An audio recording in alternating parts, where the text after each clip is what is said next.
Thank you for joining us for the virtual Mindshift conference.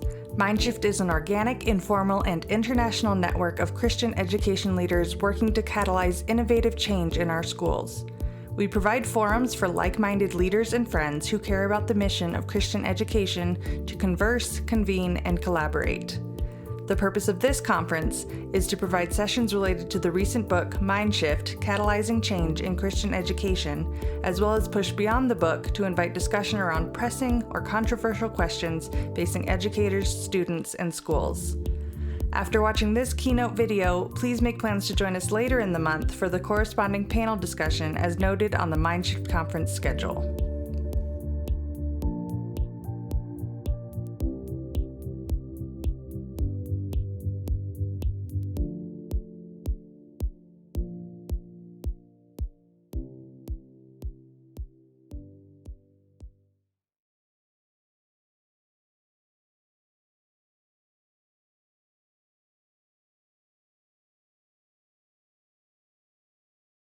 We are currently living in an age of fragmentation and disconnection, where self-interest, tribalism, and philosophical, religious, ideological, and territorial divides fracture rather than unite our social fabric.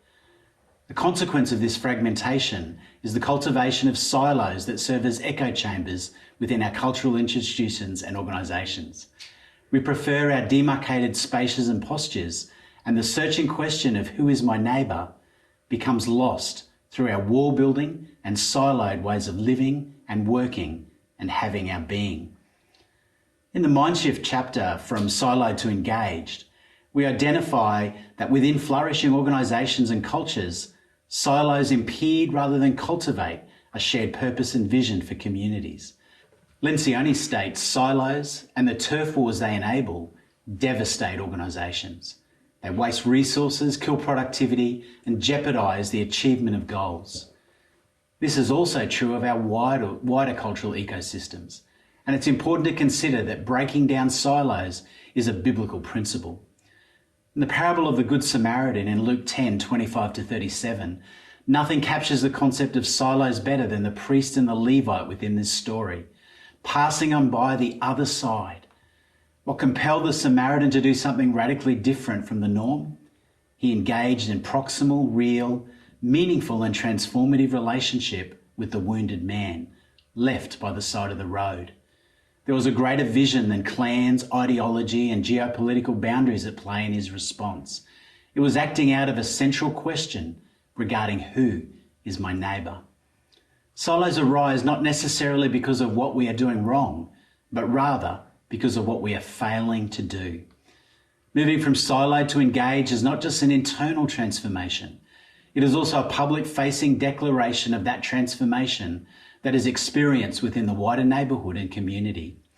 This can be no better exemplified than with our responses to reconciliation with our First Peoples and Indigenous communities. Are our responses myopic and siloed, or inclusive and expansive, and more representative of a coming kingdom? In the chapter, we identified 5 steps that are involved to move from silo to engage in this reconciliation process. 1, we are compelled to act out of an inclusive and embodied vision that answers that question, who is my neighbour? 2, we intentionally come into orbit and proximity with those with whom we do not normally associate or cooperate. 3, we actively remove the suspicion of the other and replace it with the network of the known. 4, we practice an incarnational posture, becoming flesh and blood and moving into the neighbourhood. And finally, 5, we demonstrate and celebrate faithful presence over time. These core principles can also inform our response to reconciliation in deep and significant ways and invite shalom to our often fragmented and fractured neighbourhoods and communities in our cultural moment. This need to move from siloed to engaged is no more apparent than when we look at the plight of Indigenous Australians, or as we say down under, Aboriginal and Torres Strait Islanders. For too long they've been siloed off, marginalised, ignored, and shamefully even abused and killed. As Christians, we are compelled by the Bible to set this relationship in order, to recognise Indigenous peoples as our brothers and sisters, and to embrace the fact that our flourishing is intrinsically linked to their flourishing. The urgency of the change is apparent in the statistical data on Aboriginal and Torres Strait Islander populations. The Australian Institute of Health and Welfare in 2019 reports that the median age of the Australian Indigenous population is just 23 years old. 34% are under the age of 15. Indigenous students make up almost 6% of the total student population. The Australian Bureau of Statistics in its 2016-17 reports makes these disparities explicit, highlighting that between Indigenous and non-Indigenous students, attainment and progression in our schools varied greatly. Only 58% of Indigenous students progressed from Year 7 through to Year 12 in 2019. Only 1/4 completed Year 12 or an equivalent. The proportion of Indigenous students at or above the national minimum standard decreased for all year levels in reading and numeracy between 2008 and 2018. The reason why many of these ATSI people cannot move forward is because of the continuing negative effects of colonialism that are still having an impact on Indigenous people every day. Often these are in drastic and dramatic ways. They are siloed, marginalised without a voice, or a means to improve their circumstance.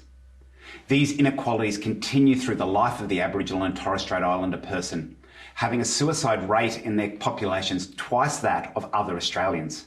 Their youth are 26 times more likely to be incarcerated. Homelessness is 14 times higher in Indigenous people. Unemployment is 5 times higher, yet life expectancy is approximately 10 years less for an Aboriginal and Torres Strait Islander person. In responding to these confronting and sobering statistics, CSA schools seek to use a lensing template to orientate their planning and their pedagogy towards biblical principles and themes. Through the lenses of creation, fall, redemption and restoration, teachers reflect and engage on what the purpose, the problem, the solution, and ultimately the hope of the ideas, concerns and content they are seeking to teach. Whilst effective and engaging, we are constantly challenged by the unanswered questions and adequate responses in regard to reconciliation, especially within our Indigenous communities. How can we enact a kingdom mindset and a reimagined posture on these important issues? Because of this, and in response to CSA's desire to move from siloed to engage within our wider culture more generally, and specifically seeking reconciliation with our Indigenous communities, we sought a profess posture rather than a protest platform, and have articulated 5 capabilities that celebrate what we stand for and profess within contemporary culture and society, rather than what we as Christians were merely against. These included, firstly, a First Peoples heart; secondly, the renewal of creation; thirdly, a compassionate and diverse nation; fourthly, flourishing communities; and fifthly, a just and peaceful world.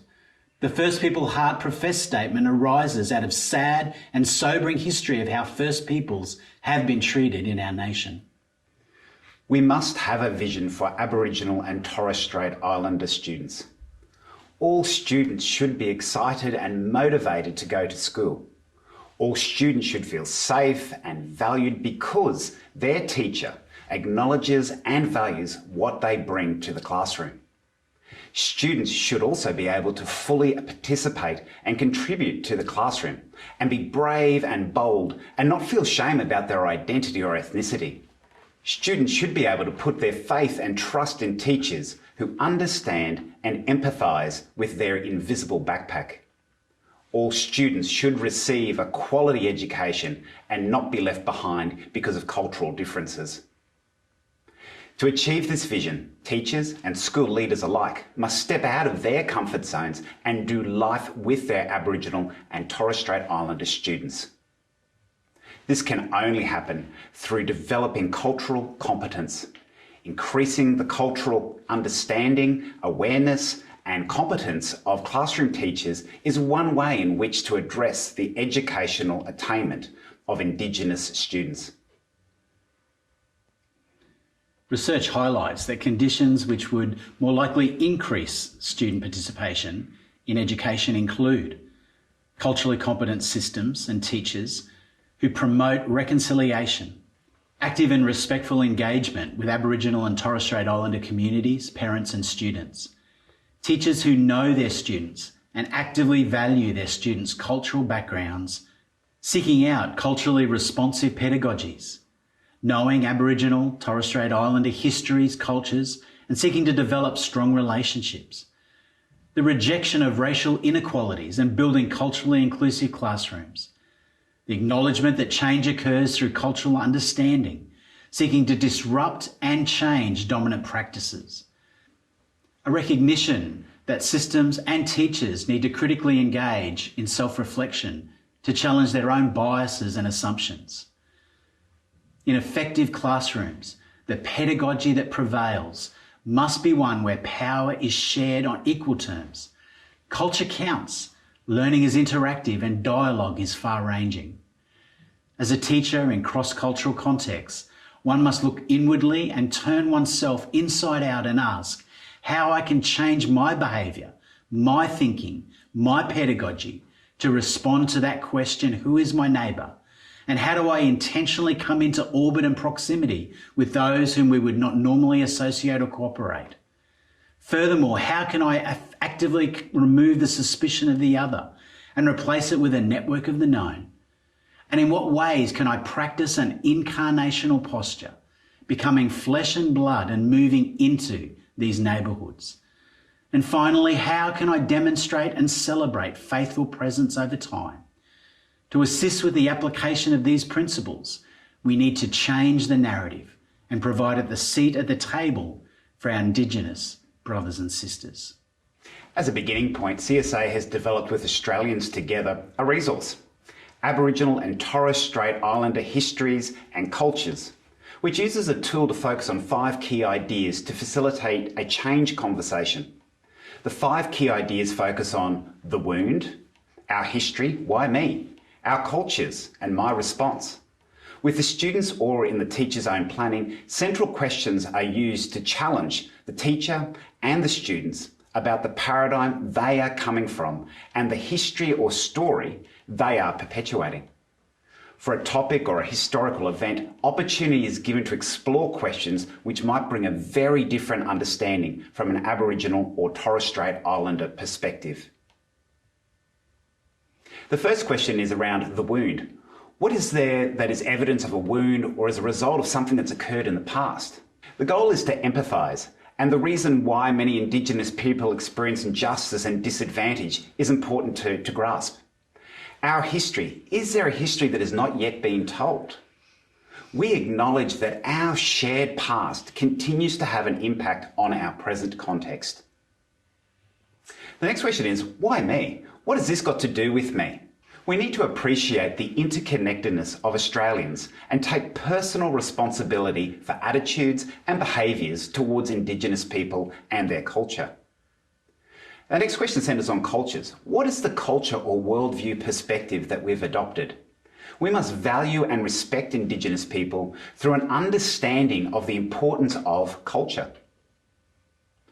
My response is an important question to ask as well. How can we respond appropriately in our context? We seek to actively respond in respectful and meaningful ways in both personal and professional lives. Arising from these 5 key ideas and core questions, teachers were now able to better provide a Christian response to reconciliation and restoration with and for our Indigenous communities. The following 10 steps that are outlined are therefore used in integrating Aboriginal and Torres Strait Islander perspectives and the God's Big Story frameworks from a biblical worldview. Using the God's Big Story lenses and the resources from Australians Together and the CSA Aboriginal and Torres Strait Islander History and Cultures Cross-Curriculum Priority Document, we can then prepare units of work that have this emphasis. We've opened a major discussion on moving from siloed to engaged and how we might move to shalom and reconciliation with our Indigenous brothers and sisters.